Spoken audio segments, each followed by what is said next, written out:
Well, I got a couple hours before church starts. I think it'd be a good time to go ahead and finish up this gas can banjo. There's two or three things that it needs. I need to drill a hole in the neck here and mount the fifth string peg. I need to put a fifth string nut right here. I need to make my tailpiece, which I'm going to do with a fork. I'm going to take a fork, something about like that, and cut the end off of down here and drill a little hole and mount it like that, and then bend these tines down, put my string right on that. And I guess once I get all that done, I'll put this thing together, put a bridge on it, tune it up and play it. So I'm going to just get right to work on it, and we'll see how that goes. I guess it'd be a good time to talk a little bit about how I put in the fifth string peg.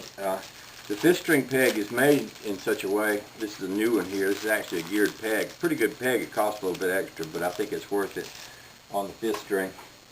You can see that it's a tapered shaft. What I do is I drill a little hole in the side of here, drill it right through the piece of oak that I put into place here. And then I take this little tool right here, which is basically used to taper that shaft. I drill the hole about the size of the tip of this thing, and then I use this tapered tool to enlarge the hole until I get it to the point where this will slide in. You don't glue this, you just stick it in there nice and firm and then tighten it up.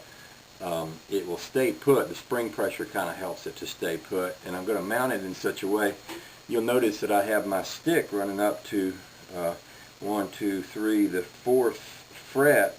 Actually, the nut should be down here at about the 5th fret. So what I'll do is I'll mount it up here. That gives me plenty of room to bring the nut up and put it right in here around the 5th fret.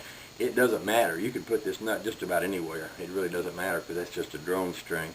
But I'm going to put it right in this area. What I may do is take my belt sander and just smooth off the edge of this thing right where I'm going to drill that hole at. Just kind of flatten that down and then sit that right there. That's what I'm going to do right now. I'm going to go out and drill the hole for that, ream it out, put that fifth string in place, and then I'm going to rig up a little fifth string nut, and I'm going to do it as simply as I can.